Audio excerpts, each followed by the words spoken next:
بسم اللہ الرحمن الرحیم۔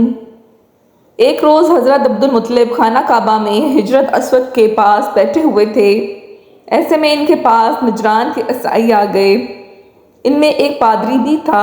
اس پادری نے عبدالمطلب سے کہا، ہماری کتابوں میں ایک ایسے نبی کی علامات ہیں جو اسماعیل علیہ السلام کی اولاد میں ہونا باقی ہے۔ یہ شہر اس کی جائے پیدائش ہوگا، اس کی یہ نشانیاں ہوں گی۔ ابھی یہ بات ہو ہی رہی تھی کہ کوئی شخص آپ صلی اللہ علیہ وسلم کو لے کر وہاں آ پہنچا۔ پادری کی نظر چوں ہی آپ صلی اللہ علیہ وسلم پر پڑی، وہ چونک اٹھا۔ آپ کی آنکھوں، کمر اور پیروں کو دیکھ کر وہ چلا اٹھا، وہ نبی یہی ہیں، یہ تمہارے کیا لگتے ہیں؟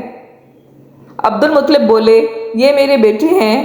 اس پر وہ پادری بولا، تب یہ وہ نہیں، اس لیے کہ ہماری کتابوں میں لکھا ہے کہ اس کے والد کا انتقال اس کی پیدائش سے پہلے ہو جائے گا۔ یہ سن کر عبدالمطلب بولے، یہ دراصل میرا پوتا ہے، اس کے باپ کا انتقال اس وقت ہو گیا تھا جب یہ پیدا بھی نہیں ہوا تھا۔ اس پر پادری بولا، ہاں یہ بات ہوئی نا، آپ اس کی پوری طرح حفاظت کریں۔ عبدالمطلب کی آپ سے محبت کا یہ عالم تھا کہ کھانا کھانے بیٹھتے تو کہتے، میرے بیٹے کو لے آؤ۔ آپ تشریف لاتے تو عبدالمطلب آپ کو اپنے پاس بٹھاتے، آپ کو اپنے ساتھ کھلاتے۔ بہت زیادہ عمر والے ایک صحابی حیدہ بن معاویہ رضی اللہ تعالیٰ عنہ کہتے ہیں، میں ایک مرتبہ اسلام سے پہلے جاہلیت کے زمانے میں حج کے لیے مکہ معظمہ گیا۔ وہاں بیت اللہ کا طواف کر رہا تھا۔ میں نے ایک ایسے شخص کو دیکھا جو بہت بوڑھا اور بہت لمبے قد کا تھا۔ وہ بیت اللہ کا طواف کر رہا تھا اور کہہ رہا تھا، اے میرے پروردگار، میری سواری کو محمد صلی اللہ علیہ وسلم کی طرف پھیر دے اور اسے میرا دست و بازو بنا دے۔ میں نے اس بوڑھے کو جب یہ شعر پڑھتے سنا تو لوگوں سے پوچھا، یہ کون ہے؟ لوگوں نے بتایا کہ عبدالمطلب ہاشم، انہوں نے اپنے پوتے کو اپنے ایک اونٹ کی تلاش میں بھیجا ہے۔ وہ اونٹ گم ہو گیا ہے اور وہ پوتا ایسا ہے، جب بھی کسی گم شدہ چیز کی تلاش میں سے بھیجا جاتا ہے تو وہ چیز لے کر ہی آتا ہے۔ پوتے سے پہلے ہی اپنے بیٹوں کو اس اونٹ کی تلاش میں بھیج چکے ہیں، لیکن وہ ناکام لوٹ آئے ہیں۔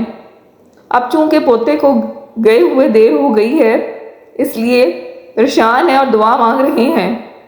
تھوڑی ہی دیر گزری تھی کہ میں نے دیکھا کہ آپ صلی اللہ علیہ وسلم اونٹ کو لیے تشریف لا رہے ہیں۔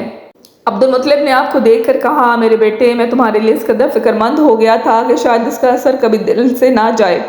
عبدالمطلب کی بیوی کا نام رقیہ بنت ابو سیفہ تھا۔ وہ کہتی ہیں، قریش کئی سال سے سخت قحط سالی کا شکار تھے، بارشیں بالکل بند تھیں، سب لوگ پریشان تھے۔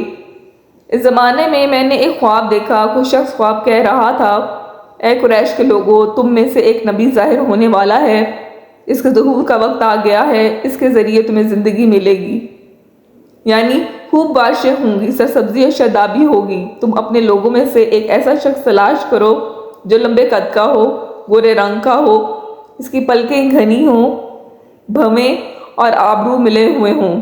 وہ شخص اپنی تمام اولاد کے ساتھ نکلے اور تم میں سے ہر خاندان کا ایک آدمی نکلے، سب پاک صاف ہوں اور خوشبو لگائیں۔ وہ حجر اسود کو بوسہ دیں، پھر سب جبل ابو قیس پر چڑھ جائیں۔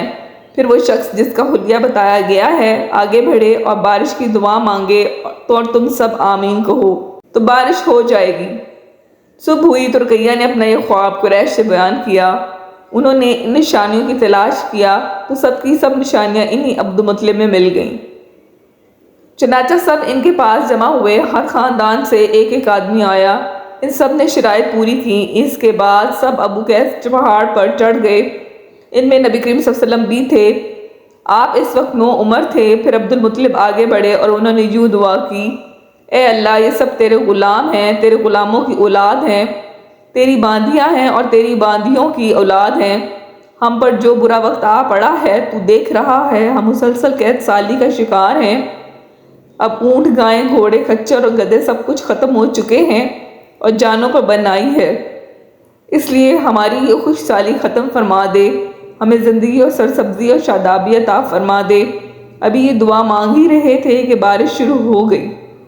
وادیاں پانی سے بھر گئیں، لیکن اس بارش میں ایک بہت عجیب بات ہوئی، اور وہ عجیب بات یہ تھی کہ قریش کو یہ سرابی ضرور حاصل ہوئی، مگر یہ بارش قبیلہ قیس اور قبیلہ مضر کی قریبی بستیوں میں بالکل نہ ہوئی۔ اب لوگ بہت حیران ہوئے کہ یہ کیا بات ہوئی، ایک قبیلے پہ بارش اور آس پاس کے سب قبیلے بارش سے محروم۔